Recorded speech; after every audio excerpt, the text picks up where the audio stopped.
नमस्कार दोस्तों, स्वागत है आपका मेरे चैनल भक्ति की शक्ति में। धनतेरस की पूजा होने वाली है और आज हम बात करेंगे धनतेरस की कहानी के बारे में। तो चलिए नाम लेकर कहानी शुरू करते हैं। जय श्री राम, जय श्री राम, जय श्री राम। धनतेरस भारत में मनाए जाने वाले लोकप्रिय त्योहारों में से एक है। धनतेरस को विभिन्न क्षेत्रों में धन त्रयोदशी के नाम से भी जाना जाता है। धनतेरस दिवाली से पहले मनाया जाता है। धनतेरस के दिन धन्वंतरि जी तथा कुबेर जी का पूजन किया जाता है। धनतेरस का पर्व किसी भी व्यक्ति के जीवन से दुख दारिद्र्य को दूर कर सकता है। इस दिन यदि आप पूर्ण विधि विधान से पूजा करते हैं तथा अपने घर में साफ सफाई करते हैं तो आपके घर में कभी भी धन धान्य की कमी नहीं होती।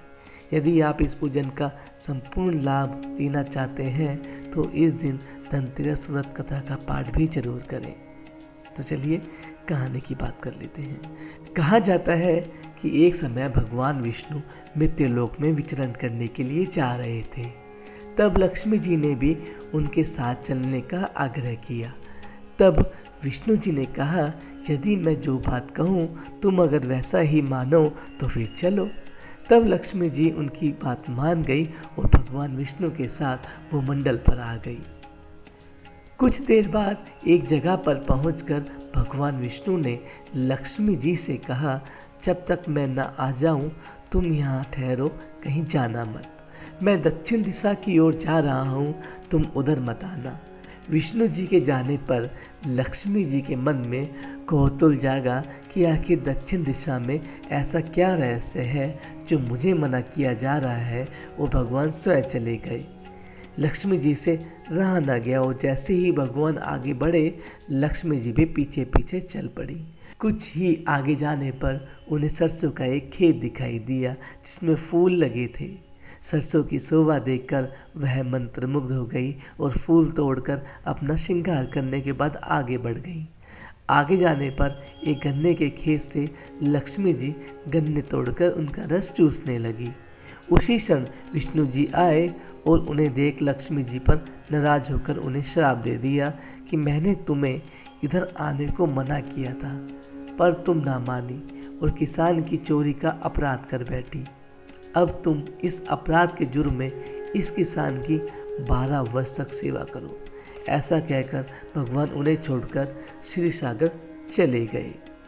तब लक्ष्मी जी उस गरीब किसान के घर रहने लगी। एक दिन लक्ष्मी जी ने उस किसान की पत्नी से कहा कि तुम स्नान करके पहले मेरी बनाई गई इस देवी लक्ष्मी का पूजन करो, फिर रसोई बनाना। तब तुम जो मांगोगी तुम्हें वही मिलेगा। किसान की पत्नी ने ऐसा ही किया। पूजा के प्रभाव और लक्ष्मी की कृपा से किसान का घर दूसरे ही दिन से धन अन्न रत्न स्वर्ण आदि से भर गया। लक्ष्मी ने किसान को धन्य धान्य से पूर्ण कर दिया। किसान के 12 वर्ष बड़े आनंद से कटे और फिर 12 वर्ष के बाद लक्ष्मी जी जाने के लिए तैयार हुई। विष्णु लक्ष्मी जी को लेने आए तो किसान ने उन्हें भेजने से इनकार कर दिया। तब भगवान ने किसान से कहा, इन्हें कौन जाने देता है, यह तो चंचला है, कहीं नहीं ठहरती। इनको बड़े बड़े नहीं रोक सके, इनको मेरा श्राप था, इसलिए 12 वर्ष से तुम्हारी सेवा कर रही थी। तुम्हारी 12 वर्ष की सेवा का समय पूरा हो चुका है। किसान हठपूर्वक बोला कि मैं नहीं लक्ष्मी जी को कहीं जाने दूंगा। तब लक्ष्मी जी ने कहा, हे किसान, तुम मुझे रोकना चाहते हो तो मैं जैसा कहूँ वैसा करो। कल तेरस है, तुम कल घर को लीप पोत कर स्वच्छ करना, रात्रि में घी का दीपक जलाकर रखना और सायंकाल को मेरा पूजन करना और एक तांबे के कलश में रुपए भरकर मेरे लिए रखना। मैं उस कलश में निवास करूंगी, किंतु पूजा के समय मैं तुम्हें दिखाई नहीं दूंगी। इस दिन की पूजा से वर्ष भर मैं तुम्हारे घर में ही रह जाऊंगी। यह कहकर वह दीपक के प्रकाश के साथ 10 दिशाओं में फैल गई। अगले दिन किसान ने लक्ष्मी जी के कथनानुसार पूजन किया और उसका घर धन्य धान्य से पूर्ण हो गया। इसी वजह से हर वर्ष तेरस के दिन लक्ष्मी जी की पूजा होती है।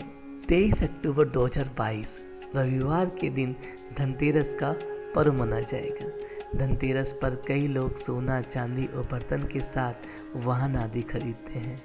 धनतेरस पर भगवान धन्वंतरि की पूजा होती है। धन्वंतरि को आयुर्वेद का जन्मदाता और ज्ञाता माना गया है। इस दिन उनकी पूजा करने से जातक रोग मुक्त होता है। इस दिन बहुत ही सस्ती मात्र कुछ चीज़ें खरीदने से रोग और शोक मिटकर जातक सुख और समृद्धि प्राप्त करता है। तो चलिए बात करते हैं धनतेरस पर क्या खरीदना शुभ माना जाता है। कमलगट्टा का बीज।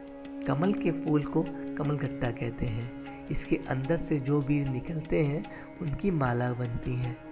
आप चाहे तो माला खरीद सकते हैं, लेकिन इनके बीज मिले तो उसे खरीदकर माँ धन्वंतरि देव या माता लक्ष्मी को अर्पित करें। माता लक्ष्मी को कमल का फूल, फल और बीज बेहद पसंद है। औषधि। इस दिन औषधि जरूर खरीदना चाहिए। औषधियाँ हमें निरोगी बनाए रखती हैं। मान्यता के अनुसार कालाबच, घोड़बच, कदस्य, हेमवती, शंकर जटा और सर्व औषधि जैसी कुछ ऐसी औषधियाँ हैं जिन्हें खरीदकर घर में रखने से रोग दूर भागते हैं। गोमती चक्र और कोड़ियाँ। इस दिन बच्चों की सुरक्षा के लिए गोमती चक्र और धन समृद्धि बढ़ाने के लिए कोड़ियाँ जरूर खरीदें। यह भी बाजार में बहुत सस्ते मिलते हैं। झाड़ू। इस दिन झाड़ू खरीदना भी बहुत शुभ माना जाता है। इसे वर्ष भर के लिए घर से नकारात्मक ऊर्जा बाहर निकल जाती है। धनिया। इस दिन जहां ग्रामीण क्षेत्रों में धनिये के नए बीज खरीदते हैं, वहीं शहरी क्षेत्र में पूजा के लिए साबुत धनिया खरीदते हैं। इसे खरीदकर माता लक्ष्मी जी को अर्पित करते हैं। यह बाजार में मात्र 2 से 5 रुपये में आपको मिल जाएगा। धनतेरस पर इसे खरीदना बहुत ही शुभ माना जाता है। धनतेरस की पूजा कैसे करें, तो चलिए बताते हैं आपको। जीवन का सबसे बड़ा धन उत्तम स्वास्थ्य है। इसलिए आयुर्वेद के देव धन्वंतरि के अवतरण दिवस यानी धनतेरस पर स्वास्थ्य रूपी धन की प्राप्ति के लिए यह त्यौहार मनाया जाता है। 23 अक्टूबर को धनतेरस का त्यौहार मनाया जाएगा। तो इसकी क्या है सरल तरीके की पूजा विधि बात करते हैं। धनतेरस का शुभ मुहूर्त है शाम 5:44 से 6:05 तक। इस दिन प्रातः उठकर नित्यक्रम से निवृत्त होकर पूजा की तैयारी करें। घर के ईशान कोण में ही पूजा करें। पूजा के समय हमारा मुंह ईशान, पूर्व या उत्तर में होना चाहिए। पूजन के समय पंचदेव की स्थापना जरूर करें। सूर्यदेव, श्री गणेश, दुर्गा, विष्णु और विष्णु को पंचदेव कहा गया है। पूजा के समय सभी एकत्रित होकर पूजा करें। याद रखें, पूजा के दौरान किसी भी प्रकार का शोर इत्यादि ना करें। इस दिन धन्वंतरि देव की षोडोपचार पूजा करना चाहिए, अर्थात 16 क्रियाओं से पूजा करें। पाद्य, अर्घ्य, आचमन, स्नान, वस्त्र, आभूषण, गंध, पुष्प, धूप, दीप, नैवेद्य, आचमन, तांबूल, स्वतपठन, तर्पण और नमस्कार। पूजन के अंत में संगाता सिद्धि के लिए दक्षिणा भी चढ़ाना चाहिए। इसके बाद धन्वंतरि देव के सामने धूप दीप जलाएं। फिर उनके मस्तक पर हल्दी, कुंकु, चंदन और चावल लगाएं। फिर उन्हें हार और फूल चढ़ाएं। पूजन में अनामिका उंगलीगंध अर्थात चंदन, कुमकुम, अबीर, गुलाल, हल्दी आदि लगाना चाहिए। इसी तरह उपरोक्त षोडशोपचार की सभी सामग्री से पूजा करें। पूजा करते वक्त उनके मंत्र का जाप अवश्य करें। पूजा करने के बाद प्रसाद चढ़ाएं। ध्यान रखें कि नमक, मिर्च और तेल का प्रयोग नैवेद्य में नहीं किया जाता है। प्रत्येक पकवान पर तुलसी का एक पत्ता अवश्य रखें। अंत में उनकी आरती करके नैवेद्य चढ़ाकर पूजा का समापन किया जाता है। मुख्य पूजा के बाद मुख्य द्वार या आंगन में प्रदोष काल में दिए जलाएं। एक दिया यम के नाम का भी जलाएं। रात्रि में घर के सभी कोने में दिया जलाएं। तो दोस्तों, ये थी कहानी और पूजा विधि धनतेरस की पूजा की। आशा करता हूँ आपको ये जानकारी बेहद अच्छी लगी होगी। ऐसे ही धर्म और कर्म की कहानियाँ सुनने के लिए आप मेरे चैनल पर बने रहें। अब मैं आपसे आज्ञा लेना चाहूँगा, तो नाम लीजिए। जय श्री राम, जय श्री राम, जय श्री राम।